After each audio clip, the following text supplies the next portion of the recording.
అందరికీ నమస్కారం అండి. ఈరోజు మనం ఆదిమధ్యం జానకి గారు రచించిన ఆవకాయ బిర్యానీ అనే ఓ చక్కటి కథను విందాం. ఇక కథలోకి వెళ్దాం. అమ్మా, మనింటికి చుట్టాలొచ్చారు, తొందరగా రా అంటూ పిల్లలు పిలుస్తుంటే ఎవరా అని జయ నరేష్ దంపతులు వీధిలోకి వచ్చారు.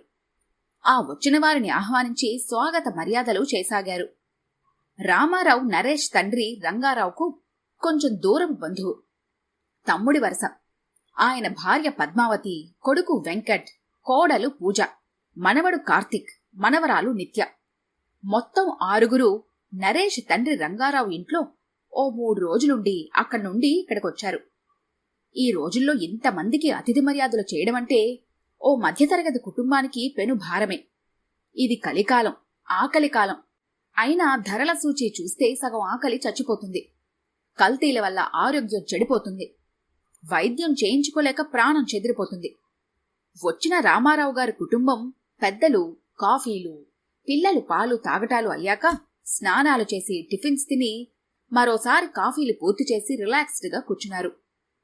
నరేష్, పాపం మీ నాన్న చాలా బాధపడుతున్నాడురా.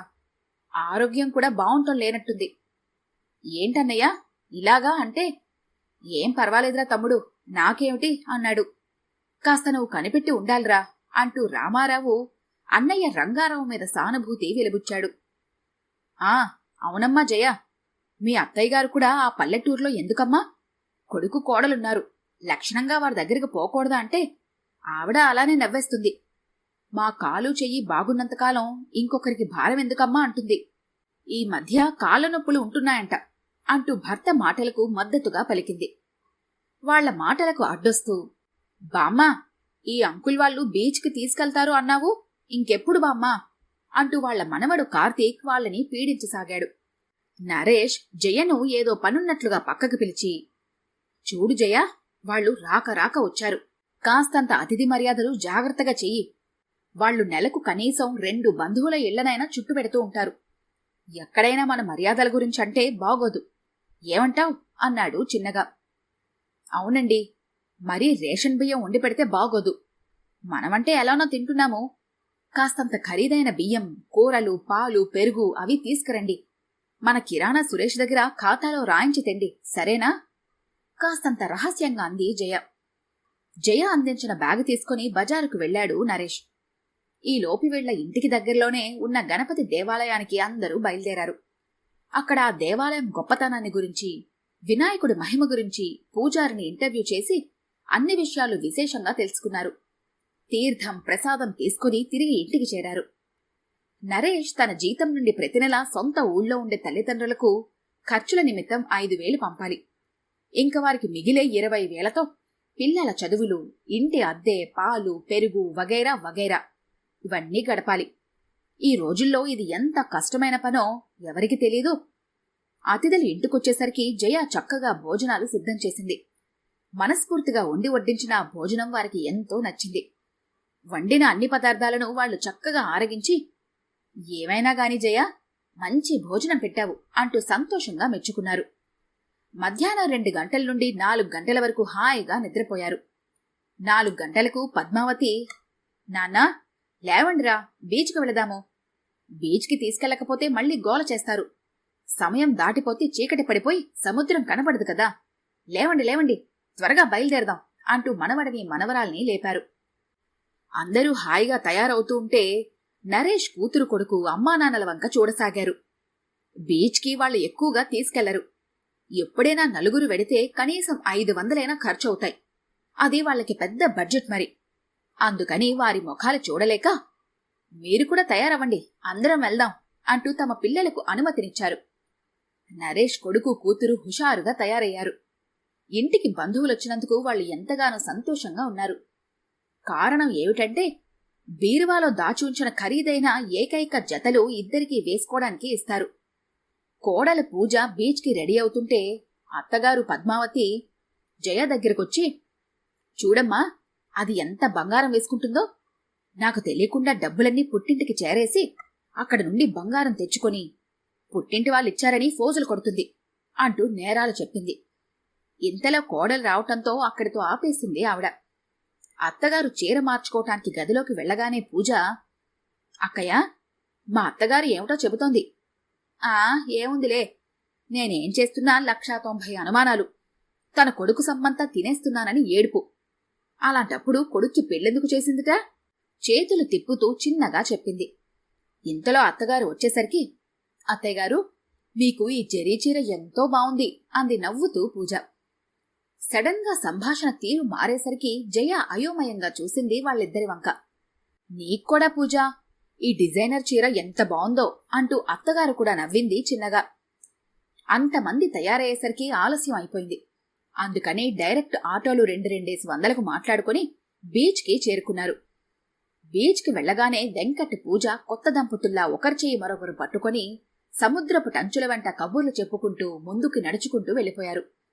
రంగారావు, పద్మావతి దంపతులు వయసు మీద పడ్డవాళ్లు కాబట్టి ఒక దగ్గరే కూర్చుండిపోయారు. నరేష్, జయలకు తమ పిల్లలతో పాటు వాళ్లని కూడా ఆడించి తినిపించడం చేశారు. వెళ్లిన దగ్గర నుండి అంకుల్ మిక్స్చర్, అంకుల్ మామిడికాయ ముక్కలు, ఐస్ క్రీం, సమోసాలు అంటూ అడిగి అడిగి మరీ కొనిపించుకున్నారు ఆ పిల్లలు. జయ, నరేష్ సమోసాతో సరిపెట్టుకుంటే రామారావు, పద్మావతి 2 సమోసాలు తిని, చాట్ తిని ఐస్ క్రీంతో సరిపెట్టుకున్నారు. దాదాపు 8:30కు ఇంటికి చేరారు. కొడుకు మీద ఆధారపడినట్లు, తన దగ్గర పైసా లేనట్టు తండ్రి ఉన్నాడు. తండ్రి మాట జవదాటడు. డబ్బు పెత్తనమంతా తండ్రిదే అన్నట్టు కొడుకున్నాడు. ఇద్దర్లో ఎవరైనా జోబులంచు డబ్బులు తీస్తే కదా తెలిసేది పెత్తనం ఎవరిదో. నరేష్ దంపతులకు వారు అది తెలుసుకునేంత ఛాన్స్ ఇవ్వలేదు.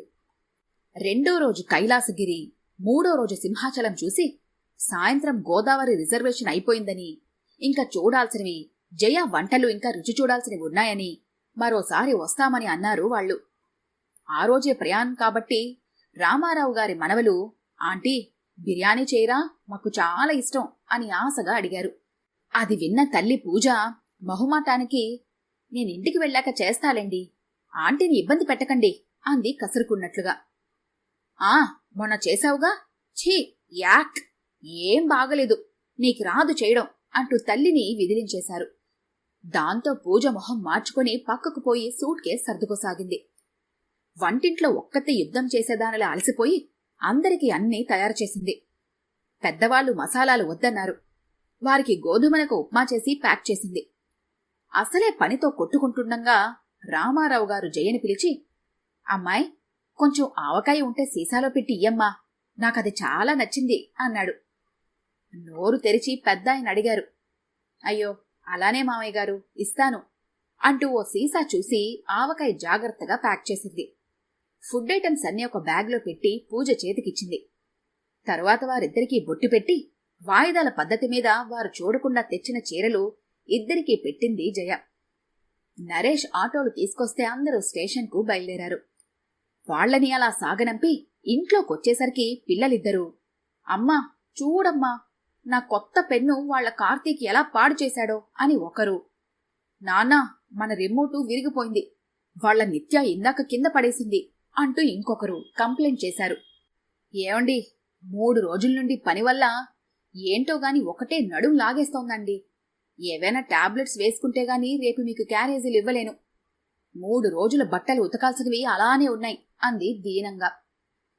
ఈ మధ్య తరచూ నడునొప్పి అంటున్నావు. పనిలో పని, ఖర్చులో ఖర్చు. పద డాక్టర్ దగ్గరికి వెళ్దాం. నీ ఆరోగ్యం దగ్గరేనా మన పొదుపంతా. పద, మొహం కడుక్కొని చీర మార్చుకో, వెడదాం అన్నాడు నరేష్. పాపం భార్యను చూస్తే చాలా జాలేసింది. ఈ 3 రోజులుగా ఎక్కువ నలిగిపోయింది ఆవిడే. ఆమె మీద ఏమాత్రం ప్రేమ చూపించకపోతే భర్తన్న మాటకు అర్థం లేదు అనుకున్నాడు. ఆమె నీరసంగా లేచింది. కాళ్ళకేదో అడ్డం తగిలేసరికి ఏమిటా అని చూసింది. అయ్యో, ఆవకాయ బిర్యానీ పెట్టి ప్యాక్ చేసిన సంచి తను భద్రంగా పూజ చేతికిచ్చింది. కాని ఆ అమ్మాయి ఇక్కడే మర్చిపోయింది. పాపం, పిల్లలకి ఆకలి కదా. ఏమండోయ్, చూసారా, వీళ్ళు ఈ ఆవకాయ బిర్యానీ బ్యాగు ఇక్కడే మర్చిపోయారు. పిల్లలకి ఆకలి కదండి, దీన్ని ఇక్కడే మర్చిపోయామని గుర్తించారో లేదో అంది కంగారుగా. పర్వాలేదులే, దారిలో ఏదో కొనుక్కుంటారులే అనేశాడు నరేష్ విసుగ్గా. భలే వారండి, పిల్లలు బిర్యానీ బిర్యానీ అని ఆ పెద్దాయన ఆవకాయ ఆవకాయ అంటూ అడిగి మరీ ప్యాక్ చేయించుకున్నారు. ఓపిక లేకపోయినా చేశాను.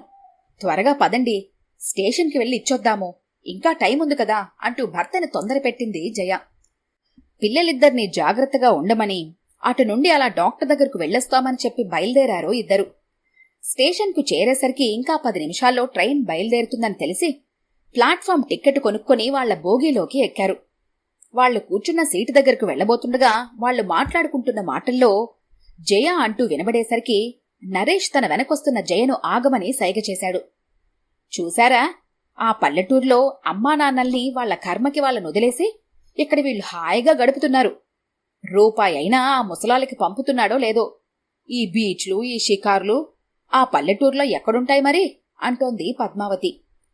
ఆమె మాటలకడ్డొస్తూ, ఆ పిల్లల బట్టలు చూశారా ఎంత ఖరీదైనవో, మన పిల్లలకు కూడా లేవు. ఖరీదైన బియ్యం, ఆ వంటకాలు, పాలు, పెరుగు హాయిగా తింటున్నారు. పాపం నా కొడుకు నా కోడలు పట్నంలో ఎంత కష్టపడుతున్నారో అంటూ ప్రేమ ఒలకబోస్తారు ఆ ఇద్దరు ముసలాళ్ళు. ఒక్కోసారి వీళ్ళ వైభోగం చూస్తే అసలు రంగు బయటపడుతుంది అక్కసుగా అంది పూజ. వారి మాటలు వెంకట్, ఆ మాటలు స్పష్టంగా విన్న నరేష్, జయ రైలు కూతతో ఎలానో తేరుకున్నారు. ఒక్క అడుగులో వారిని చేరుకుని, ఇదిగో మీ ఆవకాయ బిర్యానీ అంటూ ఆ ప్యాకెట్ వాళ్ల చేతిలో పెట్టి వాళ్లు పిలుస్తున్నా వినకుండా బండి దిగేశారు. వడివడిగా స్టేషన్ బయటకొచ్చేశారు. జయకి చాలా దుఃఖం వచ్చేసింది. నరేష్ భార్యని పొదవు పట్టుకొని, ఊరుకో డియర్, ఇక నుండి మనం మనలానే ఉండాలని, ఎవరికోసం ముసుగులు వేసుకోనక్కర్లేదని పాఠం నేర్పిన నీ ఆవకాయ బిర్యానీకి కృతజ్ఞతలు చెప్పుకుందాం. ఇలాంటి సంస్కారహీనుల గురించి ఇక్కడే మర్చిపోదాం. చెలో చెలో అంటూ నవ్వుతూ ఆమెను ముందుకి తీసుకెళ్లిపోయాడు. ఈ కథ కనుక మీకు నచ్చినట్లయితే లైక్ చేయండి, షేర్ చేయండి. మరిన్ని ఇంట్రెస్టింగ్ కథల కోసం మా ఛానల్ని తప్పకుండా సబ్స్క్రైబ్ చేసుకోండి.